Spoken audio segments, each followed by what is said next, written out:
Teachers heading back to the negotiation table next week. And then they're being put in a classroom with a teacher that's trying to manage 30+ other students at the same time. As parents of special needs kids share the challenges in the classroom. Israel and Gaza agree to pause fighting. Palestinians are not asking for too much. They are just asking to live in peace. Any deal that really strengthens Israel's security and ultimately weakens Hamas's influence is a positive. Reactions from Calgarians on both sides of the conflict. And grizzlies leaving the mountains and into the prairies. One came in and killed 2 calves in the night. Leaving Alberta ranchers concerned. CTV Calgary, local breaking news with Camilla Di Giuseppe. Good evening. From exploratory discussions to now a firm date for contract negotiations to resume. Striking Alberta teachers and the province will head back to the bargaining table next Tuesday. The ATA says it initiated the move with the province focused on securing a deal that is fair to teachers, students, and Alberta's taxpayers. Tyson Fedor reports. Teachers, students, and supporters were out in full force across Calgary Thursday, protesting for caps on classroom sizes, more help in the classroom, and higher wages. We're meant to say for a week or two now that the ATA leadership doesn't understand what the teachers are looking for. And teachers have created the initial proposal where a lot of these ideas have come from a year or so ago. Things like student-teacher ratios, salary ask, class sizes, health and benefits, the things that you would normally bargain. So we're aware of what teachers are looking for. We're moving forward. Bargaining talks will resume next week, and the Alberta Teachers Union is hopeful to hammer out a deal. The ATA pointed to an OECD study that showed Alberta teachers are the most stressed in the world. 42% say they undergo a lot in their work. So we'll just have to see what government is willing to do to address the current concerns that teachers and students and parents have been raising. High school student athletes gathered near Shoal Park late Thursday afternoon to voice their displeasure of being away from the field and show support for their educators. Nothing moves without their support. They put in countless hours for us, and it's like the second we lose them, we lose everything. So we need them. They do so much for us. For Sir Winston Churchill grade 12 high school student Tyson Carroll, he says it's personal. All my sports, I should be in probably my best shape of my 3 years, and it's they're taking it away from me. So it sucks because I want to be there for my teachers. I want to support them. The province says in a statement that the ATA finally responded to the invite to get back to the bargaining table and is hopeful the proposal will be reasonable, fair, and adequate, representing the terms teachers want to see. Hard to say what timelines would be, but I know that we would be looking at ways to expedite that on our end. Tyson Fedor, CTV News, Calgary. Teachers were also locked out by the province today. CUPE says it has received layoff notices for educational assistants, custodians, and bus drivers in High Prairie and Lethbridge. A government-appointed panel on post-secondary schools released its final report this afternoon. It recommends funding be tied to outcomes, incentives, and performance. Tuition recommendations include setting a maximum amount and guaranteeing no increase of more than 2% during the duration of a student's program. The report also wants space to be provided for every qualified Alberta student who wants to pursue post-secondary education. It also calls for less government interference so schools can make the best decision for their institutions and students. The report was given to the Minister of Advanced Education in August. The department will decide which, if any, recommendations will be adopted. Israel's government has approved the outline of a deal to release hostages held by Hamas. It's a big step in the path to end the deadly 2-year conflict. There's still a lot more to be resolved, including who will govern Gaza. But U.S. President Donald Trump says Israel and Hamas have signed the first phase of a 20-point peace plan. Alicia Philberg has details and reaction from Calgary. A moment of celebration from paramedics in Gaza City and in Hostages Square in Tel Aviv at the first step toward peace. The first phase of this truce will see all remaining Israeli hostages, dead and alive, freed in exchange for hundreds of Palestinians in Israeli jails. Israeli forces will also withdraw to an agreed-upon line. The next 48 hours are crucial. We urge the parties, particularly Hamas, to follow through, release all the hostages. It's welcome news around the world. A moment of relief, yet heavy with pain and continued suffering. Calgarian Tamar Duranda's parents, 2 sisters, nephews, and 12 other family members were killed in Gaza, along with thousands of others. While he's hopeful about a truce, it's not finalized yet. As we speak, the bombing is still happening and the killing is still happening in Gaza. Some in Calgary's Jewish community are also cautiously optimistic. It's brought tears to our eyes to watch people in Israel at 3 a.m. yesterday celebrating. But until those hostages step foot on Israel, we're not ready to accept that this is completely going to happen yet. 8 Canadians, including the sister of a Calgarian, were among the 1,200 killed on October 7, 2023, when Hamas attacked, taking over 200 hostages, sparking Israeli retaliations on Gaza. Efforts to isolate Hamas's political and financial power is essentially going to protect both Israeli and Palestinian lives. Many questions remain. There has not yet been an agreement about contentious elements of a long-term deal, including Israeli demands that Hamas disarm and the complete withdrawal of Israeli troops from the enclave. After so much turmoil, many are still feeling uncertain. I don't trust this will last for long. We're not there yet. This is a milestone. This is not the finish line. Alicia Fieldberg, CTV News, Calgary. U.S. President Trump says the 48 remaining hostages will be released on either Monday or Tuesday, 20 of whom are still believed to be alive.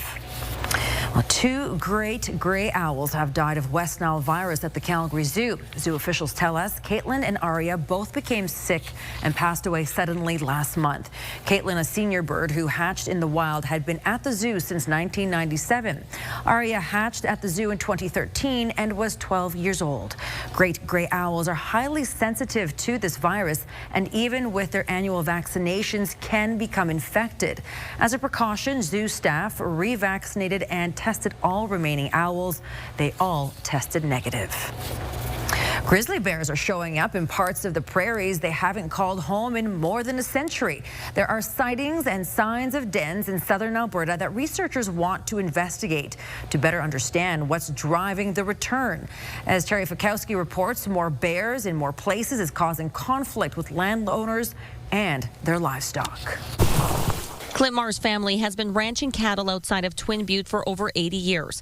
And while sharing the land with wildlife isn't new, the increasing number of grizzly bears is. Although there was always bears here, there's now quite a few more, and they've now taken up residence. He's lost cattle worth tens of thousands of dollars to grizzlies. A problem until the last few years was quite rare. We've had bears come right into our corrals and kill calves there. After a few close calls of his own, he now carries a gun and doesn't let his granddaughter roam the property the way he did growing up. About every rancher in this area has run into a bear on a fence line fencing or when they're calving. Researchers with the Carnivores and Communities program are in the early stages of a project looking to connect with landowners or anyone who suspects or has seen a den in southern Alberta. Historically, grizzlies roamed the prairies freely until early settlers pushed the populations out in the early 1900s. They're now predominantly in the mountains or foothills, but have been moving further east with more sightings, encounters, and reports of dens in the grasslands. Data for the region is more than a decade old, but experts say it likely points to a growing number of grizzlies in Alberta. Over, again, these last couple decades, certainly the population has grown from what it was. And as that happens, bears are moving into new places. And that's meant more encounters, including an August attack on a man near Cardston. The Ministry of Forestry and Parks introduced a targeted hunt for problem grizzly bears last year, but Todd Lowen says there are no plans to expand it or remove the 2006 ban on hunting. There's a lot of worry, I think, in a lot of rural Alberta where these where the bears have expanded into where they haven't been traditionally. And so I think we have to keep our eye on that and make sure that Albertans are safe and feel safe. Marr understands bears belong on the landscape too, but can't ignore ones that become a threat to his family and livelihood. If you got a bad bear, you've got a bad bear. They need to be dealt with. Terry Fikowski, CTV News in Twin Butte. Landowners with a suspected den on or near their property, or anyone who may have come across one in southern Alberta, is encouraged to report it to the Carnivores and Communities program on the Waterton Biosphere website.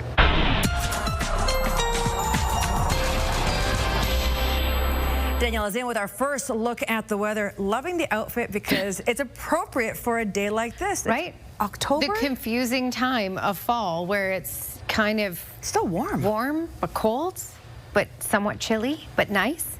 I mean, tomorrow we're getting into the 20s, so we're doing okay. It will get a little windy again later in the day, gusts up to 40 kilometers per hour, but overall, stunning. Enjoy it, make the best of it.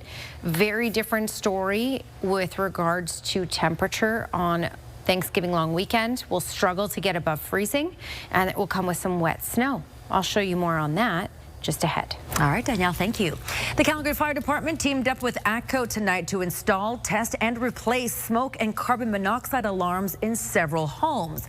Now, this is the latest initiative for Fire Prevention Week, which runs through to Saturday. Fire Chief Steve Dongworth was among the group in the northeast community of Rundle, where they went door to door, offering to install new alarms and talk to residents there about fire safety. In recent days and weeks, there have been several 2-alarm residential fires and 1 CO call resulting in 5 people going to hospital. CFD and ATCO say carbon monoxide calls are on the rise, with ATCO responding to about 3,000 incidents in Alberta every year. Well, he's traveled from Ukraine to Calgary to Peru. Still ahead, a filmmaker bringing his unique perspective to a documentary on energy poverty. You're watching CTV News, Calgary. Families of children with special needs say they're being left behind as the provincial teacher strike stretches on. Parents are sounding the alarm about overcrowded schools and a lack of educational assistance, making it harder for kids to get the support they need. Here's Mark Villani. Victoria Godard-Riche loves going to the park with her mom. She'd much rather be in school as her teachers remain on strike, but sadly, it's something she's gotten used to. She ended up home basically from grades 6 to 8 because the overcrowding was so bad. Victoria has level 3 autism, but she's still curious as ever and loves interacting with others. The 17-year-old attends Bow Valley High School in Cochrane and requires one-on-one classroom support. A lack of educational assistance and overcrowding in schools is making that an almost impossible task. It's not inclusive to stick a child that needs EA support in a classroom without it and expect them to be able to function and expect a teacher to be able to fill that gap when they have 30+ other students. Outside of the classroom, it's getting worse too. The average family with a special needs child is waiting up to 3 years to access critical supports, including speech and behavioral therapy. So there's higher demand on schools and teachers because people aren't getting the early intervention, but at the same time, because the schools don't have the supports they need, you have families seeking more respite and work-related care. The province says it's offering support in the form of a $30 per school day payment plan during this strike for parents. But some say many special needs children are left behind. $30 a day is not going to allow them to hire someone who has the skills. And if you happen to have a child over the age of 12 who has a disability and requires supports, there's nothing for you. And the longer this strike goes, the longer families worry about their ability to make ends meet. Some say the only way to help them is to first help teachers. I've watched teachers struggle. I've heard the outbursts in the hallways of children struggling to adapt and struggling to cope with the environment. Our children are our future. Mark Villani, CTV News, Calgary. The Federal Department of Fisheries and Oceans has given the go-ahead for a bridge in Kananaskis country. The decision will enable the logging company West Fraser Cochrane to continue with its work in the area. Construction of the bridge was stopped in 2023 because of concerns for threatened species like bull trout in the Highwood River. The Canadian Parks and Wilderness Society says the Department of Fisheries and Oceans continues to put the profits of resource extraction companies ahead of the survival survival and recovery of listed species. Parks Canada has completed geotechnical data gathering at the site of a deadly rock fall in Banff National Park. In June, 2 hikers were killed and 3 others injured when rock gave way at the popular hiking spot around Bow Glacier Falls. Parks Canada says geotechnical data has been captured and will be analyzed over the winter. That means the trail will remain closed with no estimated time of reopening. But it won't be until at least next year. Parks Canada says it has received no reports of visitors in the backcountry closure area. Anyone who tries to go there could be arrested and fined. After fleeing war-torn Ukraine for Calgary, an emerging filmmaker is using his perspective to speak about poverty in Peru, specifically energy poverty. Cameras rolled as remote mountain villages were connected to power, light, and the internet for the first time, with the help of a Calgary-based charity. Stephanie Thomas has the story. A new documentary is highlighting regions of Peru where there is no power, no electricity grid, and help is on the way. The filmmakers explore energy poverty. One of the crew has firsthand experience of actual power struggles. People in Peru, they don't have opportunities whole life. My life before that, I know how good life can look like. They don't know. Ukrainian filmmaker Mykola Pelikov says Russia constantly manipulated the power and energy supply to Ukraine, causing blackouts and devastation. He moved his family to Calgary and soon traveled to Peru for the film.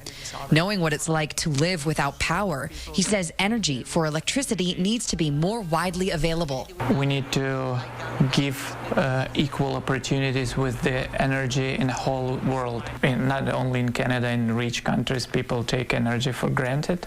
The film captures a team from Calgary-based charity Light Up the World as they connect villages in the Andes Mountains with solar panels, batteries, LED lights, and the internet. What do you do without electricity? What is there to do without electricity? If you don't have electricity, you don't have communications, you don't have light.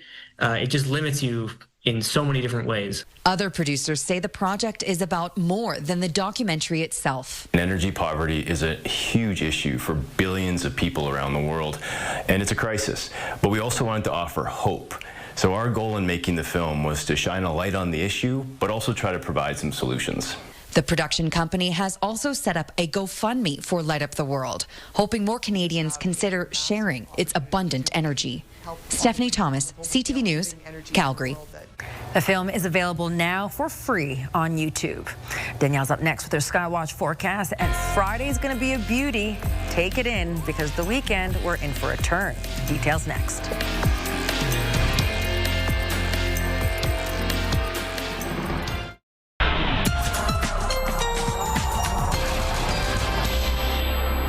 All right, today was a little warmer than yesterday, and tomorrow will be warmer still. We'll get close to that 20-degree mark in the city. It'll come with sunshine. Really nice day. A very different story for Thanksgiving weekend. So I'm going to give you the forecast here. But before we get into the forecast, just checking out what's been going on in the country today. Mid-teens for Victoria, Vancouver, Edmonton, Calgary, and through Saskatoon. Higher teens for Regina and Winnipeg and Thunder Bay. And then those barely double digits, Toronto in through Ottawa, Montreal. And Fredericton, Halifax. St. John's, though, did get to 20 today. Okay, radar and satellite. Nothing to talk about for right now. It's quiet. It's going to remain quiet through tomorrow. The game-changing weather really arrives on the weekend, and specifically for most communities in southern Alberta, Saturday night. So we have this upper level trough that will start to shift in late Friday, which means Lethbridge area over to Pincher Creek, Crosnes Pass may even see some showers late Friday. But the real weather change and the major cool down will start to arrive late Saturday in through Sunday and stick around for Monday. And this will also spark up some showers, and that even means as we dip below the freezing mark, yes, in Calgary Saturday night below the freezing mark, it will result in wet snow. and that colder air again will stick around through Monday. I'll show you how this all plays out in the long-range forecast, but just the hour-by-hour quickly here for you. We'll have the clouds increase late Friday, so Friday night. Friday should be a nice day. Late Friday, the clouds will increase, and then there'll be some showers building along the mountains. Lethbridge may see some of this, small chance of seeing that in Calgary. And then by the time we get into Saturday afternoon, some showers will start to creep into the city. And then as we dip closer to that freezing mark, it will switch over to some wet snow. So this is Saturday, 9:30 p.m. And then that wet snow will slump down along the mountains. Pincher Creek, Christmas Pass, Lethbridge, Medicine Hat. You'll see some wet flakes as well. Okay, when we're looking at how much, keep in mind the ground is so warm, so most of it will melt on contact, may become a bit slushy in some little spots. But a couple centimeters certainly possible in total along Highway 2, so Calgary down to Lethbridge. Airdrie may see some of that as well. Higher amounts in the higher elevations. Canmore over 10 centimeters, Banff around that as well. Okay, longer range forecast, 19, mainly sunny for tomorrow in Calgary, and then 16 for Saturday. Clouds increasing in the afternoon, showers likely in the afternoon, then we switch to wet snow Saturday night and through Sunday. And check out your daytime highs for Sunday and Monday, 1 and 0. Oh, all right, Danielle, thank you. A Calgary ski jumper feels she's on the right track. Coming up, we take a closer look at her recent success as she looks ahead to the Olympics.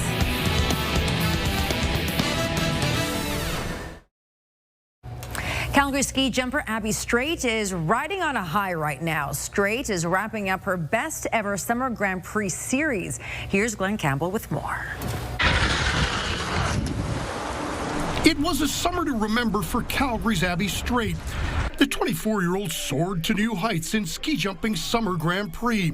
Strait landed on the podium in every competition and picked up the first 2 wins of her career. She now sits 3rd in the world. I came in with the mindset, okay, this is the year, we're leaving nothing on the table, and it panned out really well when I was competing. It was a shock at first, and then it kept happening, and I was like, okay, we're on the right track. Let's try to keep this for winter now. Strait's in Calgary for the last time before heading overseas for the last Summer Grand Prix event, World Cups, and then the 2026 Winter Olympics in Italy.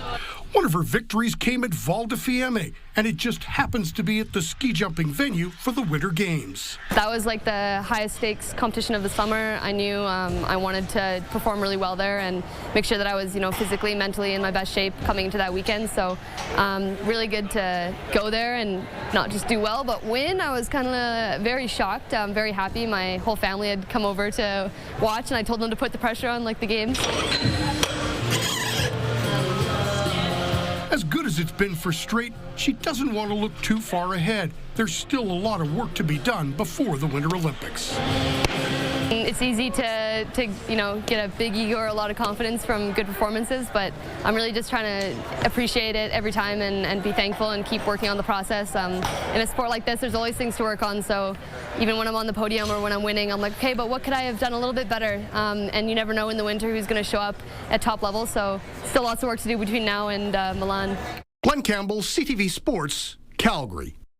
Good luck to Abby. All right, that's it for us here at CTV News at 11:30. Thank you for watching. Have a good night, and we'll see you soon.